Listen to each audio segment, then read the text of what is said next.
Parlamento rejeitou a moção de confiança ao governo, derrubando o executivo de Luís Montenegro ao fim de menos de um ano.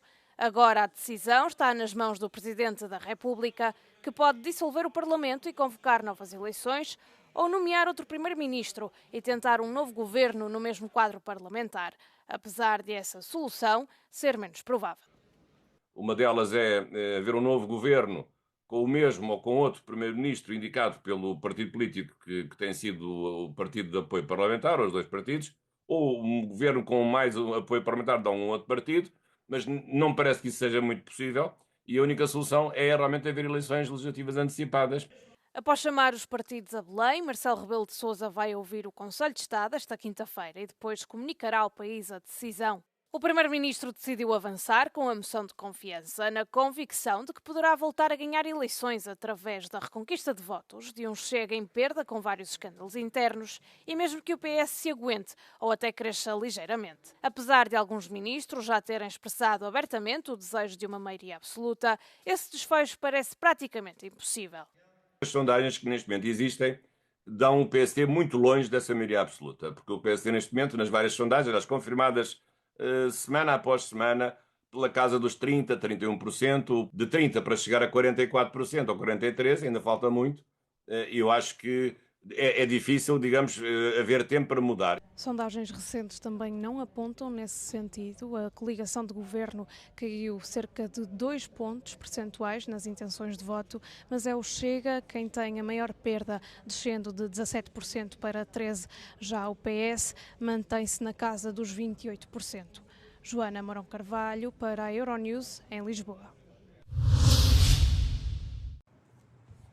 Emmanuel Macron deu as boas-vindas ao presidente do Uzbequistão, Shavkat Mirziyoyev, numa visita de Estado que o levou à capital francesa. A cerimónia oficial de boas-vindas teve lugar no Palácio dos Inválidos, em Paris, onde os dois dirigentes se encontraram. Logo a seguir, os presidentes e as suas delegações deslocaram-se ao Palácio do Eliseu, onde discutiram as relações diplomáticas entre o Uzbequistão e a França, com destaque para os temas dos minerais estratégicos, do comércio e da economia. Falaram também sobre o incentivo à cooperação com empresas e negócios franceses. Após as conversações em Paris e de acordo com um comunicado uzbeque, Macron e o seu homólogo assinaram uma declaração conjunta sobre a parceria estratégica. Apesar dos laços tradicionalmente próximos com Moscovo, o Uzbequistão tem-se voltado nos últimos anos para relações mais estreitas com o Ocidente. A União Europeia vai responder às tarifas sobre o aço e o alumínio impostas pelos Estados Unidos com um conjunto de contramedidas que visam uma variedade de produtos norte-americanos. No anúncio da decisão, a Presidente da Comissão Europeia criticou a iniciativa da administração de Trump de impor uma taxa de 25% sobre essas importações, que entrou em vigor esta quarta-feira. Tariffs are taxes. They are bad for business and worse for consumers. They are disrupting supply chains. They bring uncertainty for the economy. Jobs are at stake. Prices up. Nobody needs that. On both sides, neither in the European Union nor in the United States. Von der Leyen disse que as contramedidas, que atingirão 26 mil milhões de euros de bens norte-americanos, são uma resposta proporcional, mas sublinhou estar disponível para uma solução negociada. We firmly believe that in a world fraught with geoeconomic and political uncertainties, it is not in our common interest to burden our economies with such tariffs. We are ready to engage in a meaningful dialogue. As contramedidas do Bloco Europeu serão implementadas em 2 fases, com início a 1 de abril e entrando plenamente em vigor a partir de dia 13. Os procuradores do Estado bósnio emitiram mandados de captura para 3 altos funcionários sérvios da Bósnia devido a uma série de alegadas ações separatistas nas últimas semanas. O Ministério Público da Bósnia emitiu ordens de prisão contra o presidente da entidade de maioria sérvia da Bósnia, Milorad Dodik, o primeiro-ministro Radovan Viskovic e o presidente do Parlamento, Nenad Stevandic. Dodik tem afirmado repetidamente que não reconhece a jurisdição a nível estatal e que não se deslocará à capital Sarajevo para ser interrogado. Nema tog udara ili muke koju nisam spreman da istrpim za Republiku Srpsku. Milorad Dodik će obavljati svoje poslove, putovati, ali nikada neće otići iz Republike Srpske. I ako neko misli da smo kukavice, grdno se prevari. O Tribunal da Bósnia condenou anteriormente Dodik por desobediência às ordens do enviado internacional para a paz do país, Christian Smic. Pouco tempo depois, Dodik introduziu novas leis destinadas a proibir o funcionamento de instituições de segurança e judiciais a nível do Estado, na parte do país de maioria sérvia. The Prosecutor's Office of Bosnia and Herzegovina has issued an order to the judicial police to bring in the political leadership of Republika Srpska entity, including President Milorad Dodik. The Prosecutor's Office charged them with committing the criminal offense of attacking the constitutional order. This is a consequence of political decisions of the region of that entity, where the National Assembly adopt laws that prohibit the activities of the state, judicial and police agencies, which the government Republika Srpska considers unconstitutional. All of these decisions have been temporarily suspended by the Constitutional Court Bosnia and Herzegovina. Dalmina Čorbić, Euronews, Sarajevo.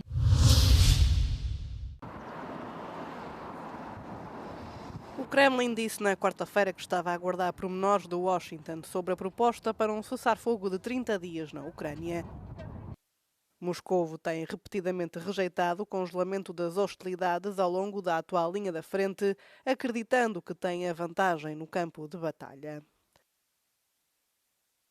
I can't see them accepting anything that doesn't legitimize their land grab and ethnic cleansing in Ukraine. That's what they will set out to get from these negotiations. They've made it clear it's not, as they often say, for external consumption about NATO expansion. It's about destroying the Ukrainian people and destroying the Ukrainian state. That is still the objective. And the fear is that if you simply freeze this conflict, that you just freeze the injustice, you freeze the occupation, you freeze the displacement. Putin rejeitou repetidamente a possibilidade de um cessar-fogo temporário, afirmando que estava concentrado em abordar aquilo a que chama de causas profundas do conflito. But one thing I think that's interesting and perhaps worth emphasizing is how shaky Putin's commitments are to some of his objectives. Look back to 2023 with the rebellion of Yevgeny Prigozhin. Look how far they advanced in one day, 800 kilometers in one day, and nobody came out to support Putin. There weren't all these banners saying, we support Putin, stop this Yevgeny. People were looking for selfies with Yevgeny Prigozhin in Rostov-on-Don. So the regime in that respect is quite fragile. And I think that, and this is the pity that Trump isn't applying pressure on Putin, because he has so much potential to apply pressure. And power in Russia is much more important to Putin than victory in Ukraine. Donald Trump diz que os Estados Unidos têm já pessoas a caminho da Rússia esperando conseguir um acordo. Volodymyr Zelensky diz que a Ucrânia mostrou que está disposta a adotar um cessar-fogo. Agora é a Rússia que precisa de responder. O Tribunal Constitucional da Roménia decidiu por unanimidade manter a decisão que rejeitou a candidatura do ultranacionalista Calin Georgescu nas próximas eleições presidenciais. Esta decisão provocou uma onda de protestos entre os seus apoiantes na capital Bucareste. Now, this decision is final and cannot be overturned according to Romanian law, which left his political allies scrambling to find a suitable replacement in time, especially since raising the required number of signatures to register a new candidate might prove to be a challenge. No fim de semana passado, a Comissão Eleitoral Central da Roménia suspendeu a candidatura de Georgescu com a justificação de que as suas ações e declarações violam os valores do cargo presidencial. Apelidado de Messias do TikTok, Georgescu foi o vencedor da primeira volta das eleições presidenciais do ano passado. No entanto, o Tribunal Constitucional do país anulou a votação depois de serem divulgados relatórios dos serviços secretos que mostravam o envolvimento russo nas eleições. Georgescu enfrenta também processos criminais, incluindo atos anticonstitucionais e declarações falsas sobre a situação financeira da sua campanha. Os especialistas alertam para as consequências ambientais devastadoras que podem advir da colisão de segunda-feira entre um petroleiro e um cargueiro no Mar do Norte, já que o combustível para a aviação que foi derramado no oceano é altamente tóxico para a vida marinha.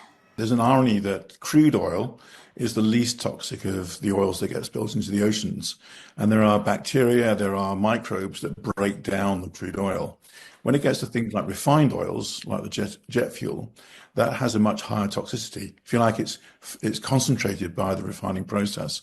And so the impact of that on life in the oceans will be devastating. Esta terça-feira, o incêndio no petroleiro, que durou mais de 24 horas, foi praticamente extinto, tendo a empresa neerlandesa Boskalis ficado responsável pelo resgate do navio. Dat betekent dat het eerste wat we nu gaan doen is met name ook met temperatuurmeters op schepen die we daar gemobiliseerd hebben, dichter bij het schip komen om proberen temperatuur te meten. Dat mogen we nu ook. Tot nu toe mochten we niet in de buurt van het schip komen, met name ook niet in de buurt van het containerschip. En dat had alles te maken met giftige gassen die daar mogelijk vrijkwamen. A operação de salvamento já foi dada por concluída com um dos 37 tripulantes ainda desaparecido. E sendo o cargueiro e o petroleiro de bandeira portuguesa e norte-americana, respectivamente, a investigação está a ser conduzida pelos dois países. Mas a polícia britânica, entretanto, já deteve um homem suspeito de homicídio involuntário.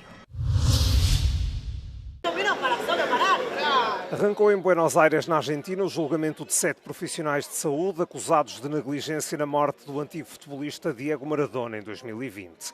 No banco dos réus estarão, entre outros, um neurocirurgião e uma psiquiatra que enfrentam uma pena de prisão de 8 a 25 anos. A acusação garante que vai apresentar provas inabaláveis do que diz ser a imprudência da equipa clínica.